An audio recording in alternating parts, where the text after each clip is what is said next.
Viscosity, viscosity की बात करते हैं। Viscosity is defined as the property of fluid which offers internal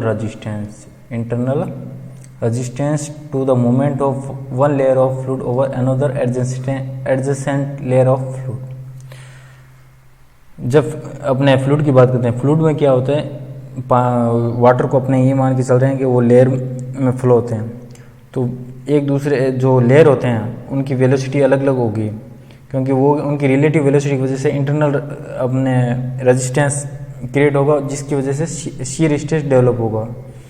तो अपने ये कह सकते हैं viscosity together with relative velocity causes A shear stress acting between the fluid layers. और विस्कोसिटी में अपनी लैंग्वेज में बात करें, कोई भी चीज़ में गाढ़ापन, यहाँ सरफेस पर क्या है, क्योंकि यहाँ सॉलिड सरफेस है तो पानी टच में होगा, तो यहाँ वेलोसिटी पानी के लगभग स्टेशनरी कंडीशन में होता है, तो वेलोसिटी यहाँ जीरो होगा। इस तरह अपने वेलोसिटी बढ़ेगी। तो अपने क्या है, एक एलिमेंटल एरिया ले लेते हैं dy, यहाँ स्टडी करें तो दो लेयर हैं, एक u और एक u प्लस du, दोनों बीच में dy अपार्ट डिस्टेंस है, और वेलोसिटी में भी डिफरेंस है du। The top layer causes a shear stress on the adjacent lower layer, while the lower layer causes a shear stress on the adjacent top layer. This shear stress is proportional to rate of change of velocity with respect to y. तो इसमें अपने क्या है, viscosity में shear stress जो है वो du upon dy होता है। प्रोपोर्शनल का चिन्ह हटाएंगे तो क्या है, कांस्टेंट आएगा, कांस्टेंट ऑफ प्रोपोर्शनलिटी। इसको कोफिशिएंट ऑफ विस्कोसिटी भी कहते हैं, म्यू du अपॉन dy। तो ये आपको रिमेंबर रखना पड़ेगा, क्योंकि ये भी थोड़ा बेसिक है, आगे एडवांस इसका थोड़ा पढ़ाएंगे। और इसमें जो म्यू होता है, म्यू को क्या कहते हैं, constant of proportionality, and is known as coefficient of dynamic viscosity और कोफिशिएंट ऑफ विस्कोसिटी। du/dy इसको रिप्रेजेंट, इसको बोलते हैं रेट ऑफ शीयर स्ट्रेन भी बोलते हैं, या रेट ऑफ शीयर डिफॉर्मेशन भी बोलते हैं, या वेलोसिटी ग्रेडियंट।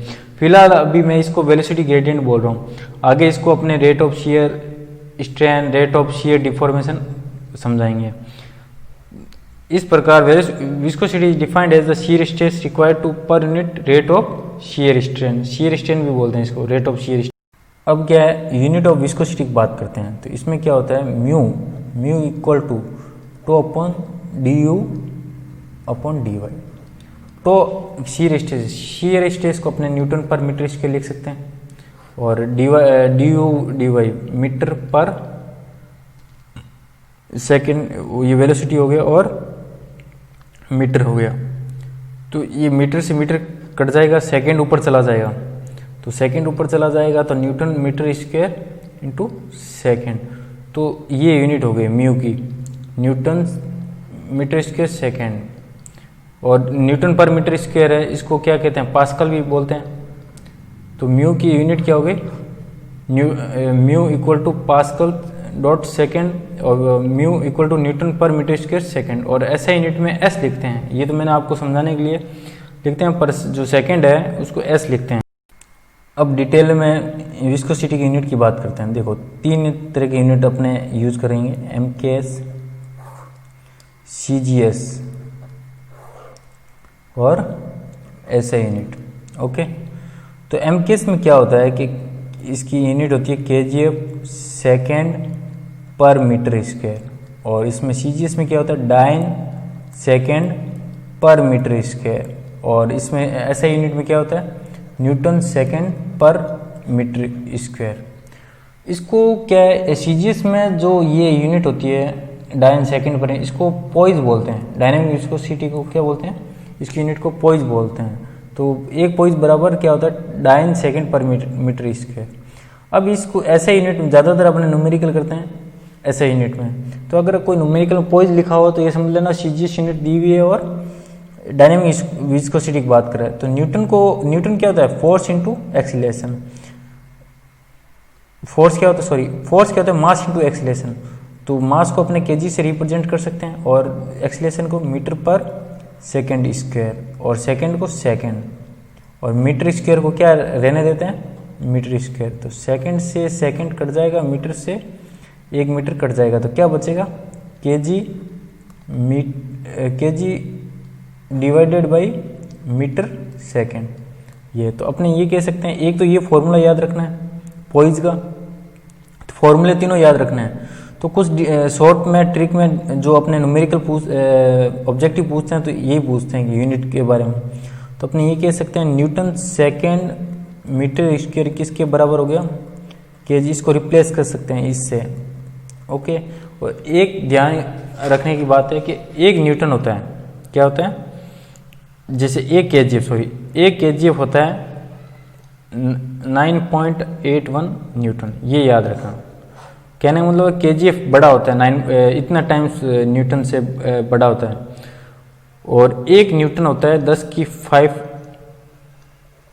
की पावर 5 डाइन, मतलब 10⁵ डाइन होता है। तो ये दो चीज़ें याद रखना है। अपने जानते हैं newton equal to KG metre per second square, ये होता है।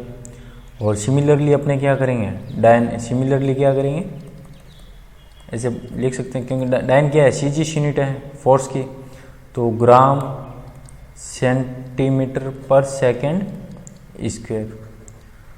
अब क्या करेंगे, जो सीजीएस यूनिट है, जो पॉइज विस्कोसिटी की, डाइन सेकेंड पर सेमी स्क्वायर है, इसको अपने बदलेंगे ग्राम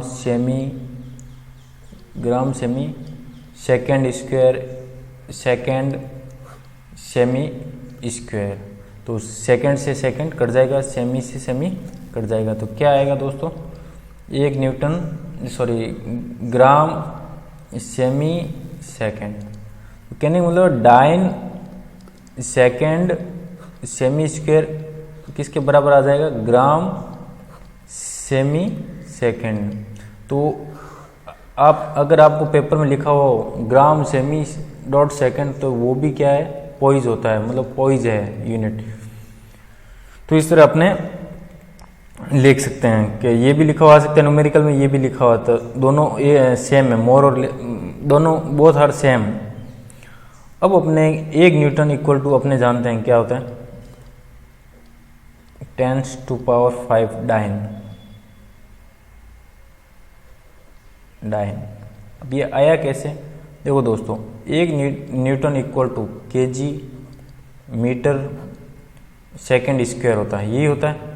फिर इसको क्या अपने ग्राम में बदल देंगे, एक केजी में कितना होता है, 1000 ग्राम, और मीटर में कितना होता है, 100 सेमी, तो डिवाइडेड बाय सेकेंड स्क्वायर। अब क्या है, ये कितने हो जाएंगे, 10⁵ ग्राम सेमी सेकेंड स्क्वायर। तो ये क्या है, 10⁻, ये क्या है, जो ग्राम सेकेंड सेमी पर सेकेंड स्क्वायर क्या है, डाइन। तो आपने कह सकते हैं कि एक न्यूटन इक्वल टू 10⁵ डाइन। तो इस तरह ये आपको यूनिट कन्वर्जन आना ज़रूरी है, अगर बाद में न्यूमेरिकल में बहुत दिक्कत आएगी, तो इस तरह थोड़ा बहुत नॉलेज होना ज़रूरी है।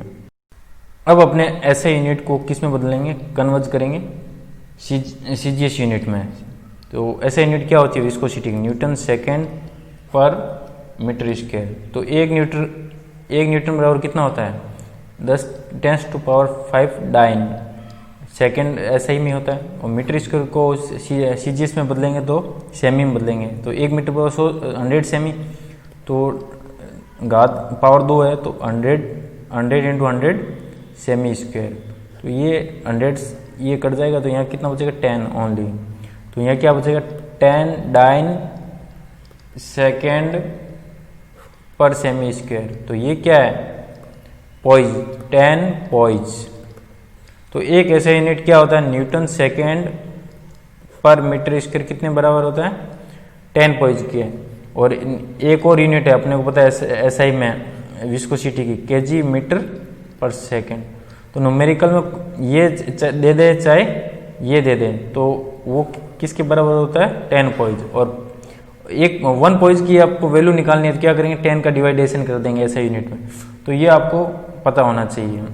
अब अपने एम के जो यूनिट है उसको सीजीएस यूनिट में बदलेंगे, ये भी आना चाहिए। तो आपको पेपर में केजीएफ में दे दे तो फिर क्या करोगे, क्योंकि आपने ज़्यादातर न्यूमेरिकल न्यूटन इनमें किया होगा, पर केजीएफ में दे दे तो वो कैसे करेंगे, 1 kgf second per metre square है तो कैसे बदलेंगे। तो मेरे को पता है कि 1 kgf होता है 9.81 न्यूटन, कितना होता है 9.81 Newton second per metre square. पर ये मेरे को पता है कि Newton second per metre square किसके बराबर होता है 10 पॉइज के, कितने बराबर किसके इक्वल होता है 10 पॉइज। तो मल्टीप्लिकेशन करने के बाद कितना आएगा 98.1 पॉइज। तो ये भी आपको आप याद करने की जरूरत नहीं है, पर आपको आने चाहिए, थोड़ा बहुत पता होना चाहिए। तो यहाँ फैक्टर है ना ये 98.1, तो ये पूछ सकता है कि एक एमकेएस यूनिट को एक सीजीएस यूनिट में बदलने के लिए क्या फैक्टर चाहिए, तो 98.1 फैक्टर चाहिए, तो ये पूछ सकता है। अब अपने काइनेमेटिक विस्कोसिटी की बात करते हैं। काइनेमेटिक विस्कोसिटी क्या होता है, एक्चुअली ये जो डायनेमिक विस्कोसिटी है और डेंसिटी का रेशियो होता है, इसकी एसआई यूनिट क्या है मीटर स्क्वायर पर सेकंड है। तो ये आता है मीटर स्क्वायर पर सेकंड है, तो ये आया कैसे वो भी मैं बताता हूँ। क्योंकि अपने जानते हैं काइनेमेटिक विस्कोसिटी होता है म्यू अपॉन रो। तो म्यू जो है डायनेमिक विस्कोसिटी है, तो इसकी यूनिट क्या होती है Newton second per metre square, ये आपको रिमेंबर करना पड़ेगा। और ये क्या होता है केजी पर मीटर क्यूब। अब न्यूटन क्या होता है मास इंटू एक्सीलरेशन, तो KG metre per second square second per metre square divided by KG per metre cube. तो सेकंड से सेकंड कैंसिल हो जाएगा और केजी से केजी कैंसिल हो जाएगा, मीटर से कैंसिल हो जाएगा और यहाँ मीटर से, तो यहाँ क्या बचेगा मीटर स्क्वायर। तो मीटर स्क्वायर ऊपर चला जाएगा तो क्या आएगा मीटर स्क्वायर पर सेकंड। तो ये ऐसा यूनिट हो गई। और वैसे आपको तीनों फॉर्मेट में यूनिट पता होनी चाहिए, एमकेएस, सीजीएस और एसआई।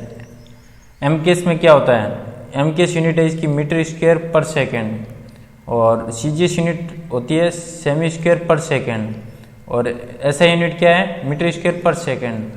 और एक सीजीएस यूनिट किसके बराबर होता है, इसको बोलते हैं स्टोक। क्या बोलते हैं 1 स्टोक। क्या बोलते हैं 1 स्टोक। तो अपने ये कह सकते हैं कि 1 स्टोक होता है किसके इक्वल होता है 1 सेमी स्क्वायर पर सेकंड के बराबर होता है। किसके होता है 1 सेमी स्क्वायर पर सेकंड। ये बहुत इंपॉर्टेंट है। तो स्टोक किसकी यूनिट है काइनेमेटिक विस्कोसिटी की, और पॉइज किसकी है डायनेमिक विस्कोसिटी की। आपको एक चीज और पूछता है 1 stoke equal to 100 senti stoke. क्या होता है 100 सेंटी स्टोक, ये ध्यान रखना। तो अगर सेंटी स्टोक में पूछ ले तो ये भी ध्यान रखना 1 stoke equal to 100 senti stock.